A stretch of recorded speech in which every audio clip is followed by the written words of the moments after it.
El Zarco, de Ignacio Manuel Altamirano. Capítulo 15. El amor bueno. Nicolás, apenas libre, voló a Yautepec. ¿Qué había pasado allí durante su corta ausencia? Temblaba de pensar en ello. Incomunicado rigurosamente desde que salió de Yautepec hasta que fue puesto en libertad, nada había podido saber acerca de la suerte de doña Antonia ni de Pilar, pero apenas pudo comunicarse con algunos de los vecinos de Yautepec que habían acudido a hablarle cuando supo que la infeliz madre de Manuela, demasiado débil para resistir tantos golpes, había caído en cama, atacada de un violento acceso de fiebre cerebral. Era muy posible que la pobre señora hubiera sucumbido. ¿Y Pilar? Indudablemente la bella y buena joven había prodigado toda especie de cuidados a su madrina. Era seguro que no se habría separado un solo instante del lecho de la enferma, que, abandonada tan miserablemente por su hija, se encontraba, sin embargo, rodeada de personas bondadosas y caritativas, pero sobre todo de aquel ángel, que más que su ahijada, parecía ser su verdadera hija, heredera de su virtud, de su sensatez y de su noble carácter. Pero en el seno de aquella familia improvisada por la desgracia, junto al lecho de aquella anciana moribunda, hacía falta un hombre, un apoyo, una fuerza que infundiera aliento a los demás y proveyese a las necesidades que siempre aumenta el desamparo. Y ese hombre, ¿quién podía ser sino él, Nicolás, el hombre a quien aquella virtuosa señora había escogido para su yerno y había amado como a un hijo suyo, el que a su vez, huérfano desde su infancia, había concentrado en ella todo su afecto filial? ¿Cómo le habría buscado la enferma en su delirio? ¿Cómo habría también Pilar invocado su nombre en silencio, deseando verlo a su lado en aquellos momentos de horrorosa angustia? Este último pensamiento era, en medio de su ansiedad, como una gota de néctar que caía en su corazón, que rebosaba amargura. Desde su salida de Yautepec, preso y amenazado de muerte por aquel militar insolente y arbitrario, Nicolás no había hecho más que pensar en aquellos dos objetos de su cariño, doña Antonia y Pilar, y su espíritu agitado pasaba sin cesar del infortunio de la desdichada señora al amor de la hermosa joven, amor tanto más grato cuanto que se había revelado de súbito y justamente cuando se habían oscurecido para él todos los horizontes de la vida.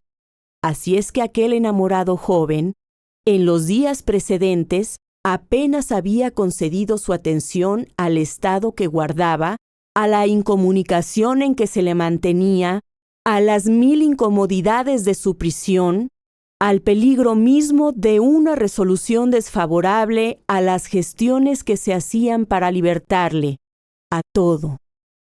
Doña Antonia y Pilar eran su preocupación única, y no ver a estas dos personas, que para él encerraban el mundo entero, causaba su impaciencia, una impaciencia que llegaba a la desesperación. En cuanto a Manuela, se había desvanecido completamente en su memoria. El herrero, como todos los hombres de gran carácter, era orgulloso, y si en los últimos días aún había manifestado algún afecto a la desdeñosa joven, si en su corazón aún no parecía haberse extinguido el fuego de otro tiempo, había sido solamente porque doña Antonia animaba constantemente con el soplo de sus esperanzas aquella hoguera, casi convertida en cenizas. Pero Nicolás había acabado por comprender, desde hacía muchos meses, que era un hombre imposible en el corazón de Manuela.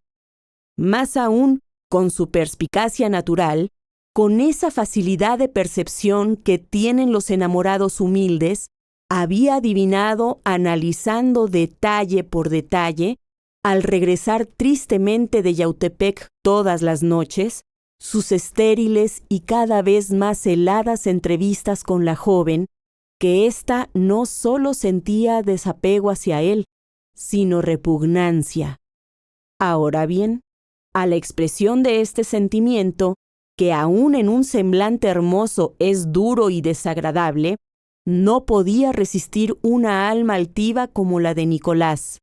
Si él hubiera sido uno de esos muchachos tontos y fatuos que interpretan siempre el gesto y las palabras de las mujeres que aman, en el sentido menos favorable para ellos, si hubiese sido uno de esos hombres vengativos y tenaces que hacen del sufrimiento un medio de triunfar y de vengarse, si por último hubiese sido uno de esos viejos libertinos para quienes el deseo es una coraza que los hace invulnerables y para quienes la posesión a toda costa es ya el único objeto de su amor sensual, Nicolás habría permanecido firme en su intento, sostenido por el apoyo de la señora, gran apoyo junto a una hija, por contraria que ésta se muestre.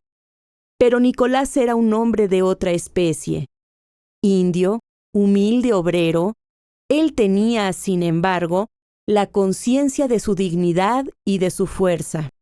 Él sabía bien que valía, como hombre y como pretendiente, lo bastante para ser amado por Manuela. Su honradez inmaculada le daba un título. Su posición, aunque mediana, pero independiente y obtenida merced a un trabajo personal, lo ennoblecía a sus ojos. Su amor sincero, puro, que aspiraba a la dignidad conyugal y no a los goces pasajeros del deseo material, le hacían valorizarlo y estimarlo como un tesoro que debía guardarse intacto. En suma, él amaba tiernamente, con sumisión, pero con decoro, con pasión tal vez, pero con dignidad. Y comprometer este decoro y esta dignidad en algún acto de humillación le habría parecido degradar su carácter y arrastrar por el suelo aquel sentimiento que él llevaba tan alto. Así pues, tan luego como Manuela, enamorada como estaba de otro hombre, creyó conveniente quitarse el velo del disimulo y comenzó a mostrar a Nicolás un desabrimiento que éste conoció al instante, que fue aumentándose de día en día y que acabó por convertirse en un marcado gesto de repugnancia. Nicolás comenzó por sentirse lastimado profundamente en su orgullo de hombre y de amante, y acabó por experimentar la insoportable amargura de la humillación. Su amor, ya bastante desarraigado por los desaires anteriores, no pudo resistir a la última prueba, y fue desvaneciéndose a gran prisa en su corazón. El afecto de doña Antonia, un vislumbre de esperanza y cierto hábito contraído de ver a la joven todos los días, aún lo retenía débilmente, como lo hemos visto. Pero al saber que aquella mujer a quien había creído insensible para él, pero honrada, había huido con el odioso bandido, cuyo nombre era el espanto de aquella comarca, una sorpresa dolorosa primero y un sentimiento de desprecio después, se apoderaron de su alma. Después, este desprecio fue tornándose, al considerar la perversión de carácter de Manuela, en un sentimiento de otro género. Era la repugnancia, pero la repugnancia que inspira la fealdad del alma. Y después, una viva alegría inundó su corazón. Él, Nicolás, el pobre herrero de Atlihuayán, se había escapado de aquel monstruo. Había estado amando a un demonio creyéndolo un ángel.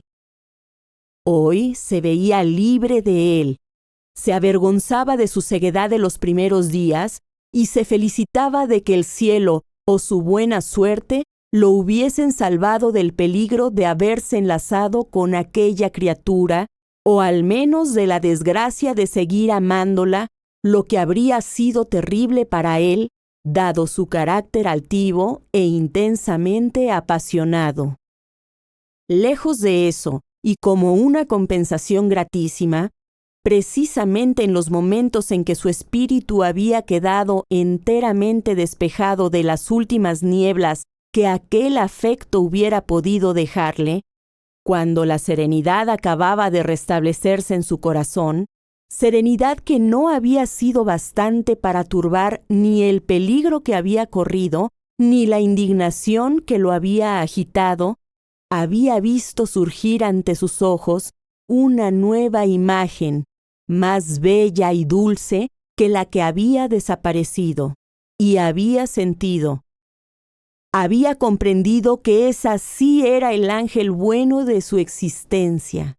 Ni podía menos, el amor de Pilar se había descubierto en un momento solemne y decisivo, sin interés y sin esperanzas, con todos los caracteres de abnegación, de generoso sacrificio, de resolución heroica que deben ser las cualidades del afecto extraordinario. ¿Cómo no sentirse subyugado en el instante por un amor tan poderoso? Nicolás no solo sintió penetrar en su alma como un torrente de fuego aquel amor nuevo y luminoso, sino que experimentó algo como un remordimiento, como vergüenza de no haber abierto antes los ojos a la dicha, de no haber adivinado el afecto que inspiraba y que seguramente había vivido oculto cerca de él, protegiéndolo, envolviéndolo en una atmósfera de simpatía y de cariño. Y él, ¿cómo habría hecho sufrir a la bella y modesta joven con su aparente galantería para Manuela? Quizás la habría lastimado alguna vez, quizás habría sido cruel sin quererlo, hiriendo la delicadeza de aquel corazón tierno y blando como una sensitiva. Tal idea lo hacía aparecer a sus propios ojos como inferior a su amada de hoy, pero no con esa inferioridad que humilla, sino con la inferioridad del creyente para con su Dios, sentimiento que aviva y aumenta el amor porque lo complica con la admiración y la gratitud. Tales reflexiones ocuparon el ánimo de Nicolás durante el camino de Cuautla a Yautepec, que recorrió impaciente y a todo el galopar de su caballo, atravesando el bosque de Catzahuates y las haciendas de Cocoyoc, de Calderón y de San Carlos, que bordan aquella llanura pintoresca. Por fin pasó el río, atravesó las callejuelas, palpitándole el corazón, y se apeó en la puerta de la casa de doña Antonia. ¿Qué noticias iba a recibir?